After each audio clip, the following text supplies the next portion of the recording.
बिस्मिल्लाहिर्रहमानिर्रहीम। अस्सलामु अलैकुम। इल्मी रूम यूट्यूब चैनल में खुश आमदीद। मेरे बाप का दूसरे मुल्क में कारोबार था, इसलिए मेरे पास पैसों की कमी नहीं थी। मैं हर रोज दोस्तों के साथ मिलकर खूब अयाशी करता और रात को नई नई लड़कियों से जिना करता। एक दिन मैं अपनी माँ को अस्पताल लेकर गया तो वहाँ नर्स को देखकर मेरा रंग उड़ गया, क्योंकि ये तो वही नर्स थी जिसने एक रात मेरे साथ गुजारी थी। मुझे देखकर वो एक कमरे में चली गई। मैं भी उसी कमरे में गया और कुंडी लगाकर उसके। मेरा नाम शादाब है और ये उस वक्त की बात है जब मेरी उम्र 18 साल थी। एक दिन मेरे दोस्त की कॉल आई और कहने लगा कि आज रात मैं तुम्हारे घर आऊंगा। मैं जानता था वो मेरे घर किस लिए आता था। मैंने उसकी बात सुनकर कहा कि कोई मसला नहीं, तुम आ जाना। मेरे दोस्त मेरे घर में ही रात को मौज मस्ती किया करते थे, क्योंकि मैं घर में अकेला रहता था। माँ बाप की मेरे बचपन में ही तलाक हो चुकी थी। माँ ने दूसरी शादी कर ली थी और बाप का दूसरे मुल्क में अपना कारोबार था।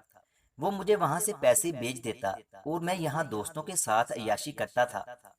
शुरू शुरू में तो मैं दोस्तों को बुरे कामों से मना करता था, लेकिन आहिस्ता आहिस्ता मुझे भी बुरे कामों का चस्का लग गया। मैं उनके साथ रह रहकर बहुत खराब हो चुका था। मगर अब मैं कोई कारोबार करने का सोच रहा था और फिर चंद दिन गुजरने के बाद मैंने एक ऑफिस ज्वाइन कर लिया।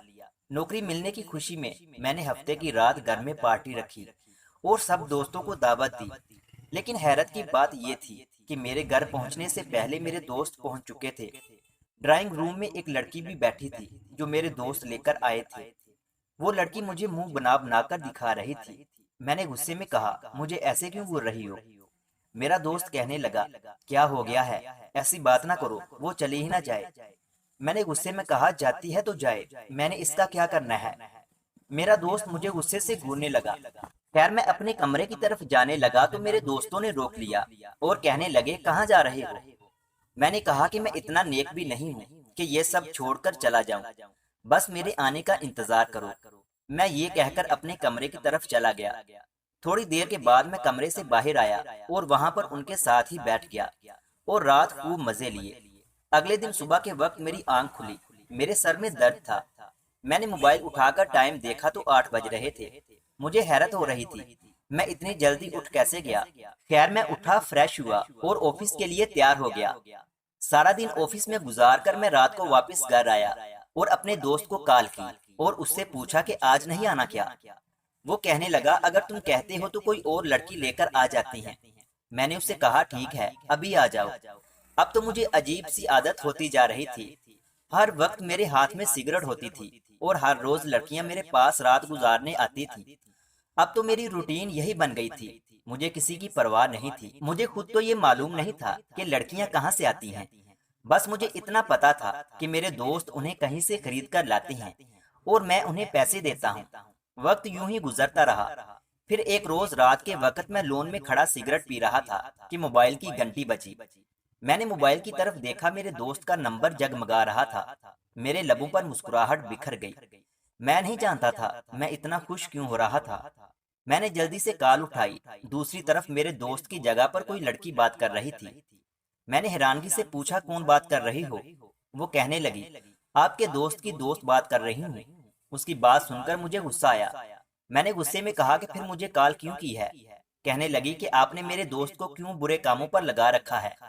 खुद एक बिगड़े हुए इंसान हो, अगर जरा बराबर भी आप में शर्म होगी तो फिर मेरे दोस्त को इन कामों से दूर ही रखना। आपकी वजह से मेरा दोस्त मुझसे दूर होता जा रहा है। उसकी बात सुनकर मुझे बहुत गुस्सा आया और इस कदर गुस्सा आया कि अगर वो कुछ और मुझे कह देती तो मेरी बर्दाश्त से बाहर हो जाता।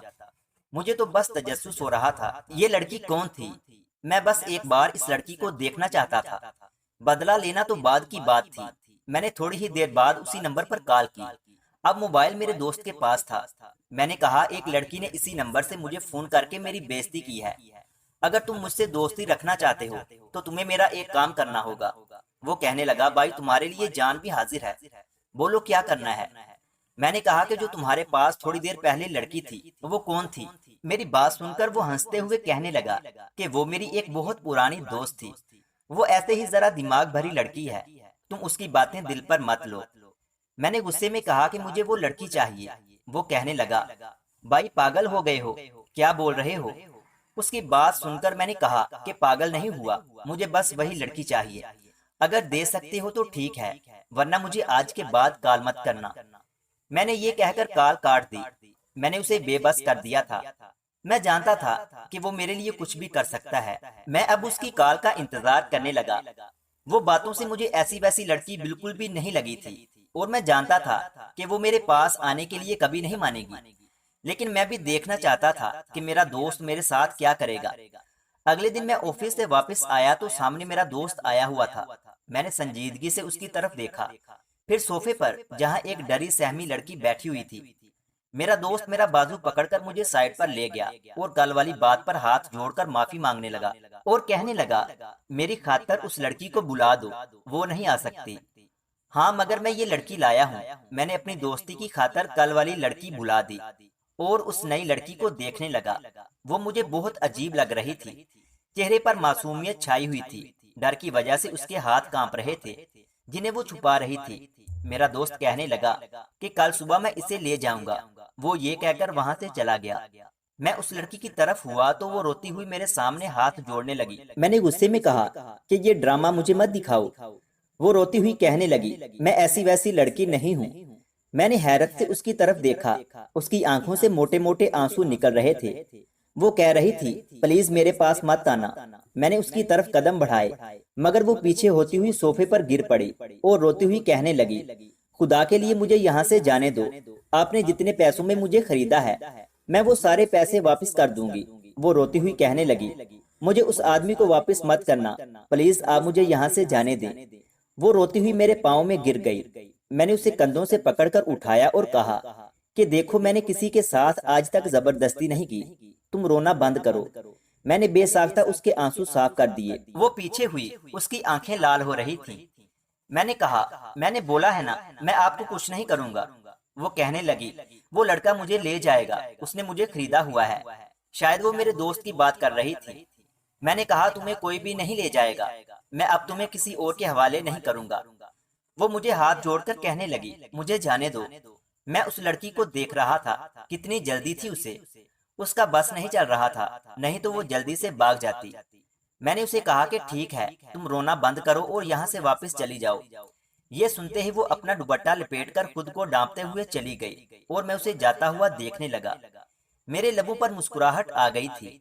मुझे न जाने क्यों सुकून मिल रहा था। मुझे खुद समझ नहीं आ रही थी। आज मैं बहुत पुरसुकून था। मैंने आंखें बंद की तो उसका चेहरा मेरी आंखों के सामने आने लगा। मैं अपने कमरे की तरफ गया तो मुझे नींद आने लगी।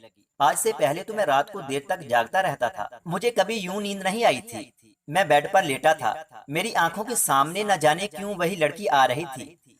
अचानक से मुझे अपने दोस्त का ख्याल आया। उसने मुझे कहा था कि सुबह आकर वो उस लड़की को ले जाएगा और वो लड़की कह रही थी उसने खरीदा है। अब तो मेरे दोस्त ने मुझसे उसके बारे में पूछना ही था। मैं तो यही सोचे जा रहा था, मैं उसे क्या जवाब दूंगा। मैंने गहरी सांस ली, मगर बार बार वही लड़की मेरी आंखों के सामने आ रही थी। मैंने एकदम से आंखें खोली। मुझे अब बेचैनी सी हो रही थी। मैं उस लड़की को फिर से देखना चाह रहा था। मेरा दिल कर रहा था वो लड़की फिर से मेरे सामने आए और मैं उसे देखता रहूं। वो मेरे सामने बैठी रोती रहे और वो रोते हुए कितनी प्यारी लग रही थी। मैं यही सोचते सोचते सो गया। सुबह मेरे कानों में मेरे दोस्त की आवाज गूंजी। मैंने आंखें रगड़ते हुए उसकी तरफ देखा।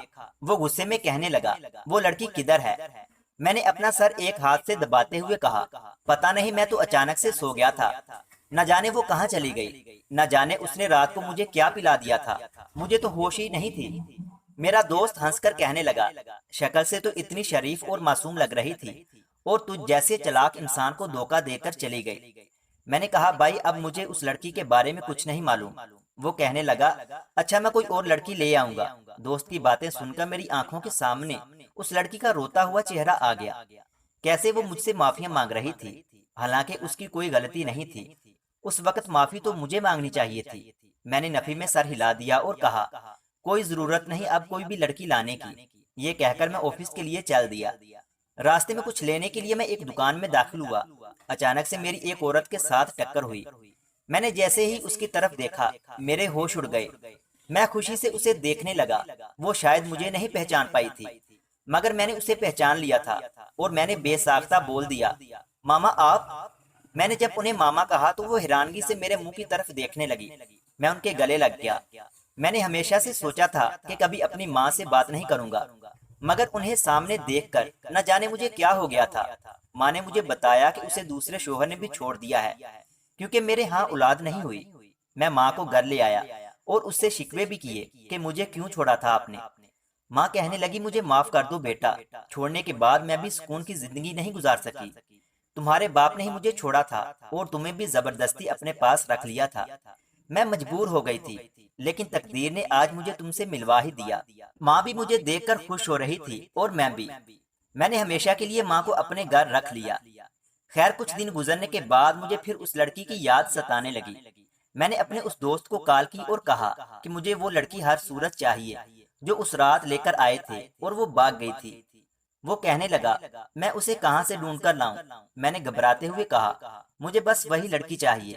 वो कहने लगा, पहले तो तुमने ऐसा कभी नहीं किया कि किसी एक लड़की के पीछे पड़ जाओ। खैर, मैं कोशिश करता हूँ वो लड़की फिर से मिल जाए। दिन यूं गुजरने लगे, लेकिन लड़की का कुछ पता न चला। मेरा दोस्त किसी और लड़की की बात करता तो मैं उससे झगड़ने लग जाता। एक दिन मैं अपनी माँ के साथ बाजार गया तो हमारा एक्सीडेंट हो गया। मेरी माँ के बाजू पर चोट लगी थी, शायद हड्डी टूट गई थी। मैं उन्हें अस्पताल ले गया। मैं उनकी वजह से बहुत परेशान था।